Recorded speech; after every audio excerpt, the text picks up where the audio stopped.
Welcome everyone to today's online meditation program.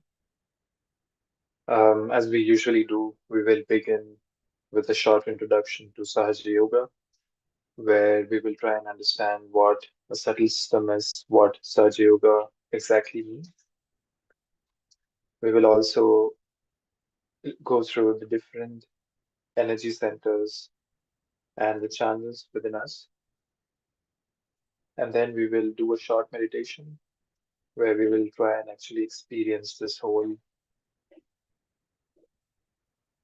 thoughtlessness or the state that we reach through meditation. We will also watch a short talk from Srimataji. Srimataji founded Sahaja Yoga to help mankind evolve from all kinds of mental um, limitations. So that's going to be our agenda. Okay, so to begin with, let's start with the subtle system. So this image on the screen explains or is quite descriptive about what the different energy centers are.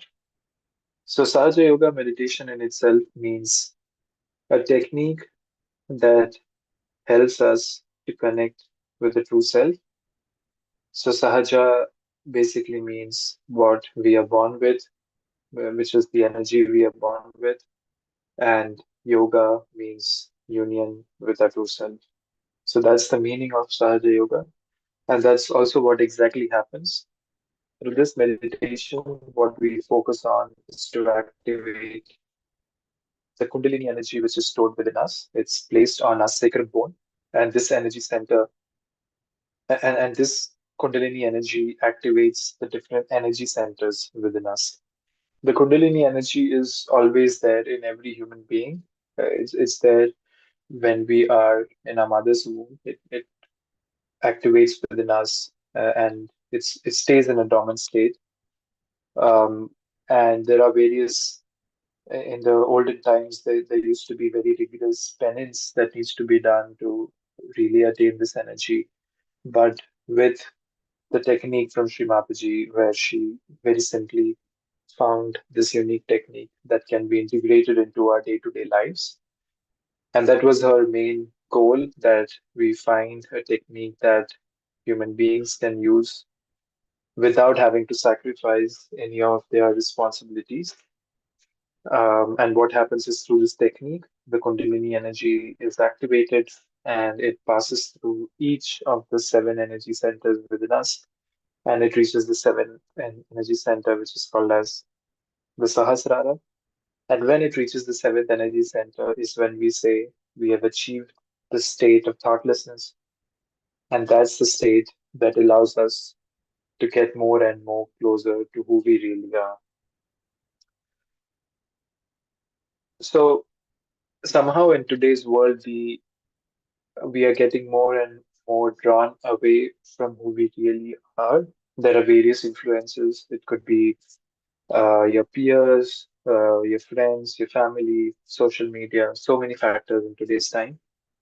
And this is not something that we are in control of. We are constantly fed with information, with ideas all the time. And that idea at a mental level tends to move us away from our true self or who we really are. And with meditation, we slowly drop all these mental ideas, all these superficial ideas about life, about ourselves, to really have a very clean, a very clear picture of the reality. So we will go through each of these energy centers one by one. So the first energy center is called as Muladhara. This is the energy center which gives us the qualities of being like a child. So these qualities are always within us. When we were a child, how we could easily enjoy anything. We really didn't have to overdo to feel joy. Joy was always a constant part of our lives. And slowly, as we grew up, we somehow lost it. And with the help of the Muladhara Chakra, it allows us to regain back this innocence and this ability to find the joy back in our lives. It's also about purity, where it completely purifies our thoughts, our approach to life, to people. And then comes the Swadhisthana Chakra, which is the second energy center. This is the energy center that provides us with creativity, also the ability to really enjoy things that calms us down, like art, literature, music. So these kind of creative angle to to really start enjoying and to connect to such things comes from our Swadhisthana Chakra. And also one of the very interesting point about Swadhisthana Chakra is one thing I wanted to mention in the beginning is that each energy center is also taking care of the organs around them. So, for example, the Swadhisthana Chakra is close to our liver, so it also governs the functioning of our liver. And all the thoughts that is getting produced in our mind is actually getting generated from our liver. So when our liver gets heated up, when it is overworked, maybe due to diet, maybe due to different factors, it ends up on our mental level with various thoughts. Our body gets heated up. So what Swadhisthana Chakra does is tries to cool down the liver and the activities that requires less mental energy is creative things. You can just watch and enjoy them. And so Adhishthana Chakra gives you that ability to enjoy these creative things so that you can calm down your thoughts. Moving on, we have the Nabhi Chakra. This is the energy center on our stomach. It is also surrounded by void, which is also called as the circle of illusion. Together, the void and the Nabi, what it does is it provides us with peace and satisfaction. So we might have already noticed that we have different definitions of what makes us happy. Sometimes maybe it's a new job, more money, big house. But then somewhere deep inside, we know that when we achieve something, we want even more and more and more. And that state is never attained, where we are completely peaceful and satisfied about ourselves. But with the help of the Nabhi chakra, when it is activated and the Kundalini cleanses it out, it completely gives us a state of being able to see what we really have and to have the gratitude for things that we have achieved or we already have, and to enjoy the process of doing things rather than being in part of the rat race. Also, the void which is surrounding the Navi is also what gives us the quality of being our own master. So, as I said in the beginning, the circle of illusion, which takes us away from our true self, is controlled by the void. So, if our void is strong, then it helps us to stay in reality and helps us to be our own master. So, when we are our own master, we are less influenced by external sources. We are able to decide what is best for ourselves without any mental projections. Then moving on to the heart chakra, which is called as anahata. This is taking care of our heart, gives us security, gives us the ability to love ourselves and also others.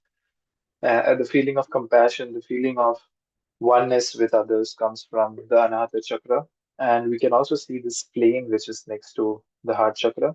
This is the spirit, which is nothing but our true self, and this is what we are trying to connect to.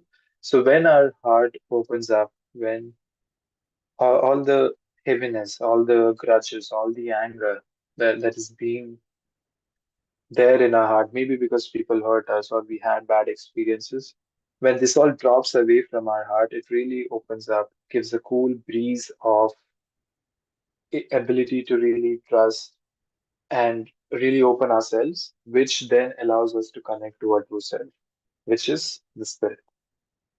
Then comes the Vishuddhi chakra. This is the energy center which is placed on our throat. This allows us to have a harmonious, healthy relation in the society where we are able to coexist with others. We're able to give respect and also have a respectable life. And also, this is the energy center that gives us the state of self esteem. So all our communication, our ability to deal with people's situation is all coming from our Vishuddhi chakra. Then comes the Agya chakra, which is on our forehead. This is also a very important energy center because this is the energy center that deals with all of the events that causes us to get in the cycle of ego and superego. So anytime we are in a situation, maybe somebody said something or we said something to someone, we are really caught up. Maybe the occurrence was for 5 minutes, but in our head it goes on for days and days, and we are completely disturbed. So the Agya Chakra really gives us the power to let go, to not really engage, but just watch in a state of witness and move on from the situation, and to really forgive, genuinely forgive people, because we all are imperfect in our own ways. And with the help of Agya Chakra, we are able to understand this, and we are able to understand people, forgive them, and not really harm ourselves. Because in the end, with all the overthinking, we are only harming ourselves. Nothing is really happening to the person who has harmed us. And then finally, after crossing the Agya Chakra, the Kundalini reaches the seventh energy center, which is the Sahasrara. This is where we attain complete union with our true self, where we are able to reach a state of complete thoughtlessness, complete peace within us. And we will see this in some time when we actually practice with the techniques of Saja Yoga, that how when the Kundalini reaches the seventh energy center, you will feel it for yourself, and you will also feel this thoughtless energy within you. So Shrimati found this whole technique back in 1970, and her whole intention was to make sure that people are able to live a peaceful, joyful, healthy life.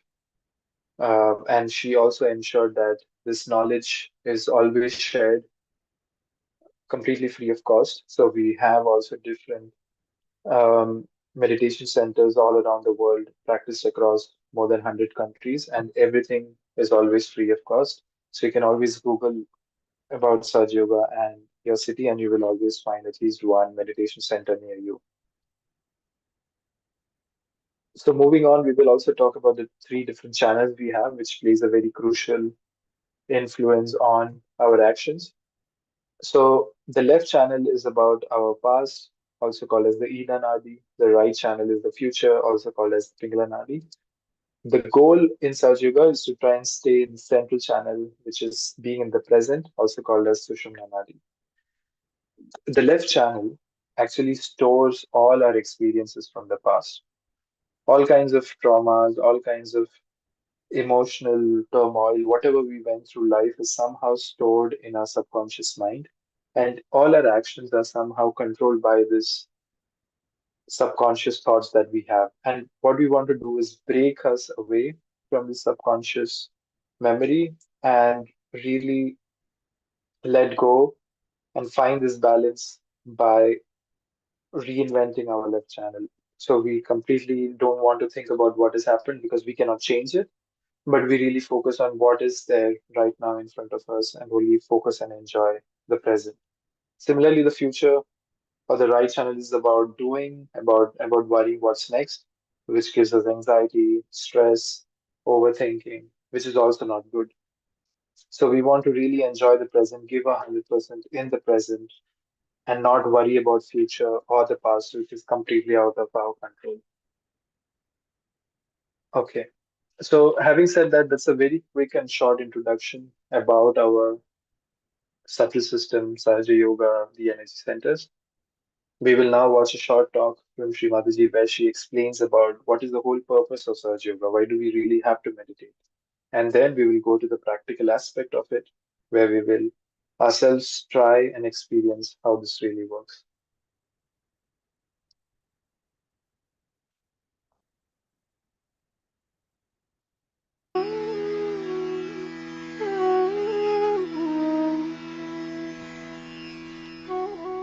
I've seen people who know also Sanskrit very well. They are running here organizations, but they don't know anything about Kundalini.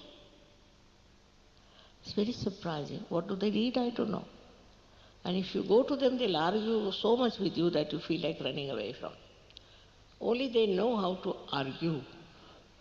No argument needed. Actually, it is there within you, this power is. Do you argue with your stomach how to digest the food? And even if you do, will the stomach understand?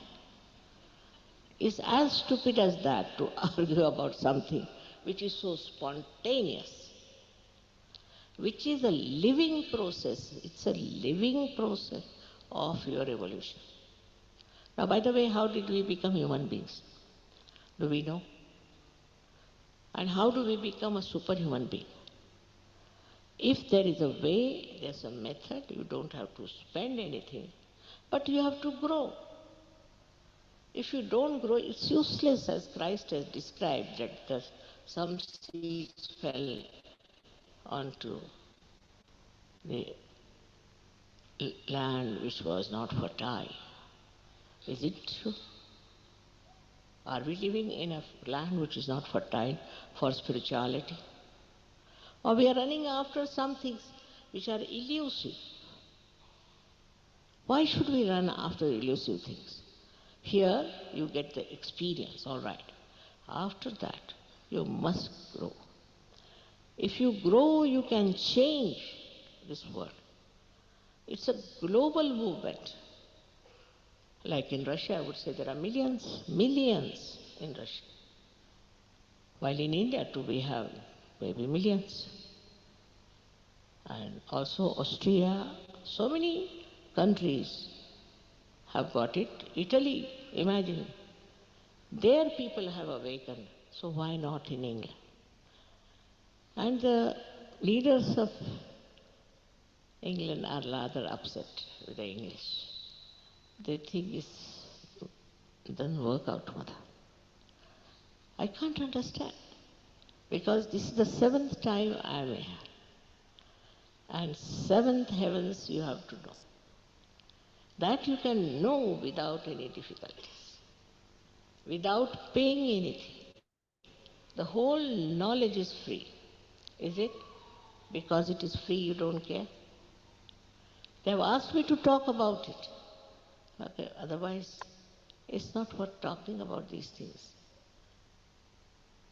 Your country is such, it's like really the heart, and it circulates all over the world. All your newspapers, they may be useless, but they circulate. All your media, whatever they may publish, it circulates all over the world. We don't know about Americans, though it's supposed to be a very great country. We don't know about any other country so much as we know about England. How? Why? Monarchy is so many places, but we know everything about monarchy from England. Why? How? How do we manage? It's worth asking this question. There's something special about this country. I lived here for years. I worked hard. I went from north to south, east to west. Perhaps I left no city which I did not visit. But the situation is such that when they get realization, they are very happy, they start jumping, and after that they forget about it.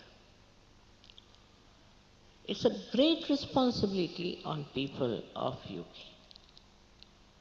that they can do so much in spirituality. It's not something also so cheap that it can be sold. It's invaluable. It's invaluable. It's your right to get it. And also it's your sensibility that you should grow into it. For example, in England when I first came, I had to deal with the drug addicts. They were the first who came. Perhaps they were seeking in drugs the truth. When they came, overnight they gave up their drugs. Overnight. Even alcohol. People gave up overnight. Overnight. Believe me, they are here now. I know they are sitting. Now, this is the minimum. And so many people got cured. And we wanted that something should be written about the miracles of surgery.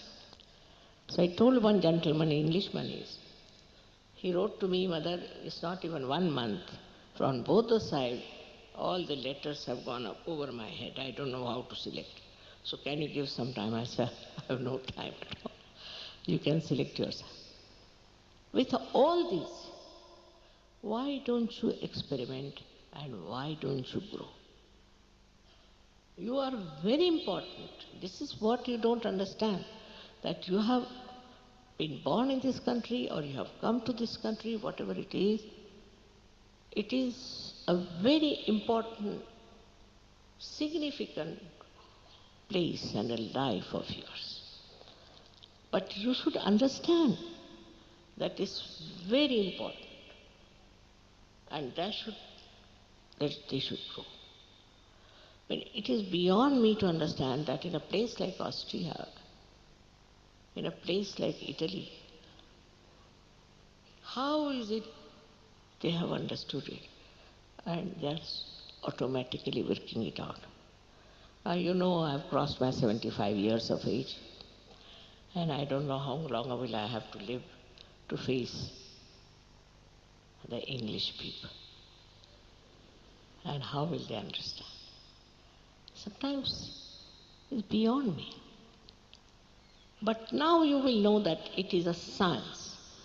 And the scientists have said that they have seen the cosmic energy emitted out of my head. That's a fact. That surge yogis know. Surge yogis know. They have felt it. They have got this experience. For them it's nothing new. Not through science, but they have known it as an experience. Now for you, you are also very well educated people everywhere. You are respected very much. It is for you now to evaluate your own personality and understand why are you on this earth. What is the purpose? So many of you got realization last time, but you are nowhere. You have done nothing. I mean, you got your realization all right. Each person can give realization to thousands of people. If he gets out of his own,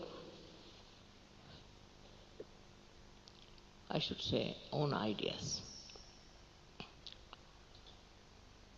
And this can do such a lot of good to the whole world.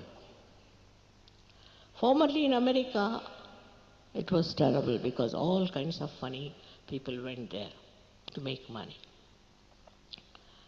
So they told me, if you don't ask for money, mother, in America nobody will come. They have to pay for it. Otherwise they don't value it. I said, but sorry, you cannot, how much? You tell me how much should I charge? How much do you charge for your mother's love? Then you tell me how much you charge. And then we can work it out. And it was surprising that it hit their heads. Now it's better. Same thing I have to request that please find out when you have this experience of Kundalini awakening that you are a chosen person for a special work. For example, now this instrument, if it is not connected to the mains, what is the identification? What is the purpose? That's why then people become hippies, they become this, then punks, because they have no identification.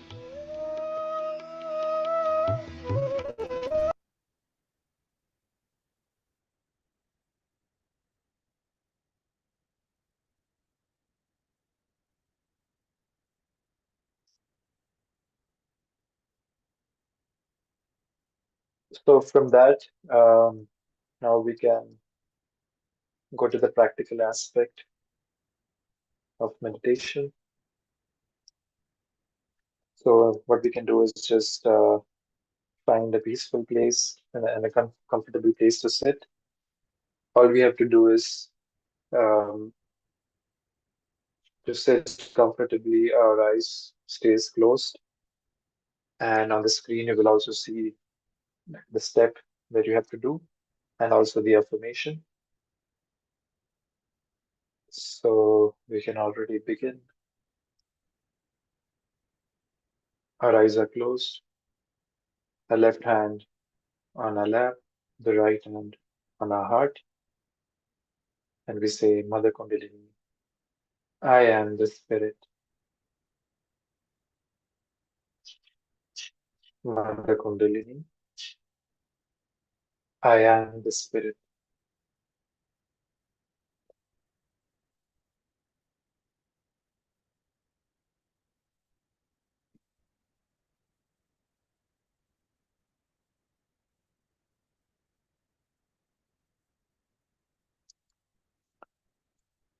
And now we slowly move our right hand to the left part of our neck.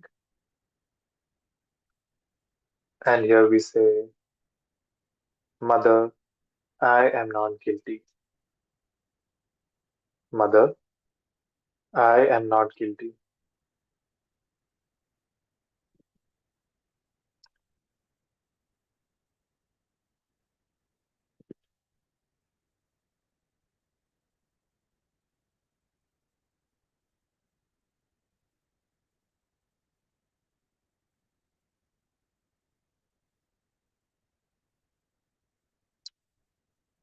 And now we take our right hand and place it on our forehead.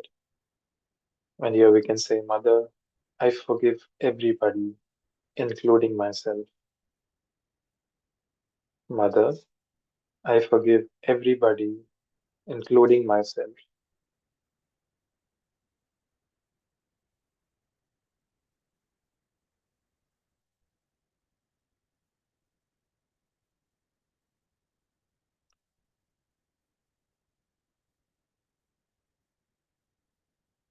And now we move to the next step with the right hand on the back of our head.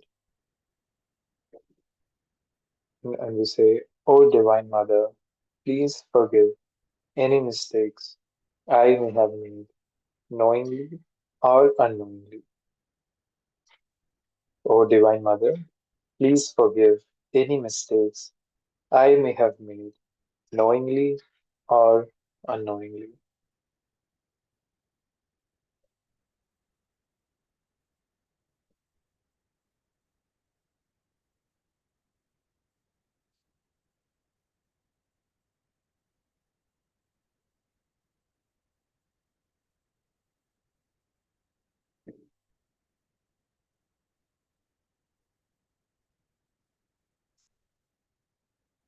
And now we move to the final step where we take our right hand, place it on top of our head, which is the Sahasrara, and with complete desire,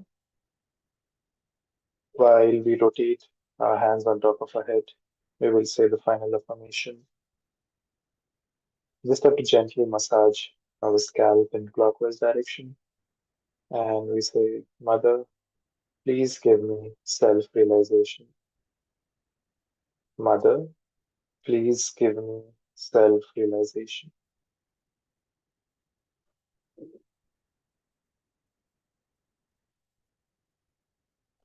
And then we can gently bring our hands back on our lap. Our eyes stays closed, and we can just meditate for a few minutes.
can slowly open our eyes and can go to the Mother Kundalini within us. We can thank this energy for giving us this peaceful state, for re-energizing us. And with that, we come to an end for today's session. We really hope you guys enjoyed it. Um, we will do this every week. And also at the same time, we recommend that you also practice this at home. It's just you don't have to remember the whole thing, but just the last step. If you take your right hand, place it on top of your head, massage your scalp by rotating it in clockwise direction, and then just try to put your attention there and sit silently. That's all you have to do.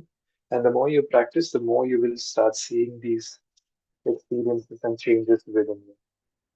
Also, I put a link to our WhatsApp group to get more updates on more meditation sessions, also blogs and articles that can help you get more knowledge.